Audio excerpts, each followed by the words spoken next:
Hey everybody, Fishman here. Welcome to another video. Well, I need to do one more thing before I can finally set up that large 7-foot aquarium in a style that I really want it to look like the picture I have in my head of it, and that is I need another filter. A couple of weeks ago, I had put together a box filter slash planter filter, and it's been running ever since, and I really like the look of it. And I had a couple comments on that video. One mentioned, like, can I make it bigger? And the other one was to the line of, how big can I make it? And, well, I actually really do want to test this out a little bit, and because the other one's working so well, and I've never really had any issues whatsoever with planter filters in general, and I really do like box filters as well. So I thought I would design a slightly different version, obviously going to be bigger. This is actually the side of it, so you can see that it is already, I think, about 3 inches wider, but it's also going to be almost twice as long. So this is going to be not the maximum that can be, unfortunately. I suppose I can draw this out to as large as I want, but I think it's going to be more than enough for that 7-foot aquarium, especially with the other smaller one. So what I'm going to do here is I'm going to put together the box. This is going to be the outside compartment for it, and you get to see the general shape. And one of the things I was thinking about doing for this, instead of just having one lift stack, which is what I've always done for box filters, I've never actually put together a dual lift stack box filter, so that is one of the things I'm going to incorporate in this. And the other thing is, the planter on the first one is just underneath the water, so depending on how I do the water change, like if you remember from when I had put on one of the Sunday vlogs, I think, if I add water to that, and then there is a sponge system on the left-hand side of the tank, which I probably should show you one day, which gradually lets that go back out. But while it is at its maximum, the other lid bounces around a little bit. I mean, I am going to fix that by just drilling a hole up above the water line and allow that air to escape. But I think I want, instead on this one, is to have that whole containing system, that whole part where the planter filter is, sit right on top of this. The top of this filter here is about half an inch above the maximum water line. So you see there's a bit of a gap.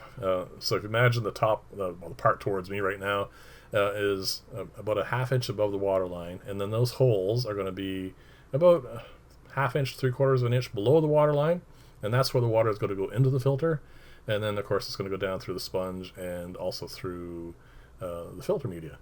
I decided to show you this because this is one of those builds, or all these style of builds where I have small pieces. It gives me a great chance to use up a lot of my offcuts, and this is perfect for that because I have the bottom tray is going to be 4 inches. So you can see those pieces there, they're going to be 4 inches tall, and then the part where the sponge is going to sit is only going to be 1.5 inches.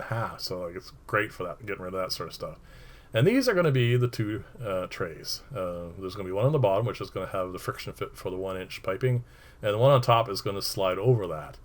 Now, if you remember from the other one, I do put sleeves on that, but this video was getting really long when I was doing the editing for it, so it's going to be cut into 2 pieces, as you probably already guessed, as this is part 1. So I am going to show you the format it's going to go together, because I want to leave the planter tray system separate for its own video, because it's going to be done, as I said, quite a bit differently.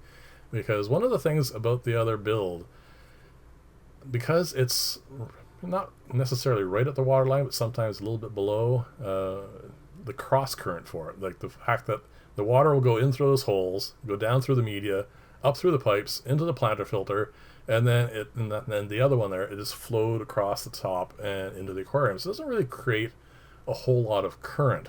So I was hoping that this one here would be a little bit different, because the water is going to, first off, have 2 lift stacks, so there's going to be a lot more water. But then again, it's going to be about a half inch to 3/4 of an inch above the water line. So the return for this is going to hopefully cause a bit of splashing and cause a little bit more turnover, which is one of the points I have for doing it this particular way. So one of the things I need to do, these are just for the box filter, this part here. Sorry, this part's a little bit blurry. Every now and then my camera just doesn't want to focus. Anyway, as I was saying, for all intents and purposes, these are two separate filters. They have great synergy. I mean, they work really well together, but they have different cleaning regimes. Planter filters rarely need to be cleaned, whereas box filters need much more regularly. So these two have to fit together, but not in a way that is going to inhibit them being separated. So they have to come apart quite easily without disturbing either one. Now, most of this time, of course, will be try not to disturb the planter filter while I clean the box filter. But every now and then, that will switch around, and I will have to clean the planter filter. And again, I don't want to, at the same time, disturb both filters. So when I get into the second part of that, I will show you how that all works. As I said, it's a little bit different how it's going to connect onto this. And of course, it needs to fit relatively securely and still be easily removable. There you go. There's a long-winded way of saying it's going to be a little bit different. So that's, again, why I'm cutting this into two pieces. So the other thing I need to do, one of those plates is going to be friction fit, like I said, like the other box filter. And then this is going to be the one that's going to be on top. So it's going to have those larger diameter sleeves for where the media is going to fit in. And that way, like, I can slide this out and clean it. Exactly the same as I've been doing for the two-stage box filters and pretty much every box filter I've built since I got on to doing it this way. So I need to ream these out another 32nd of an inch just so it slides over nice and easily. And what it meant, I had to remove the clamps, pull one of them out, and then reclamp it. And that's the reason why you see the smaller drill bit put in first, because I have to recenter the hole and then again ream it out. It's not necessary to make it really, really accurate, but it's nice to get reasonably close so it fits down on top of this, because there's two lift stacks now, and not have any kind of friction buildup between the two pipes. It'll be a lot more obvious once I put this all together and show you how it works, which should be in not Sunday's video obviously, but for next Wednesday. So just a matter of straightening this all out. And we are getting close to the end of this video. I'm going to be putting in gravel on the bottom and sponge on the top, and it's going to be not a fine particle sponge, it's going to be a lot more coarse. That way, again, I don't have to fiddle with this too often.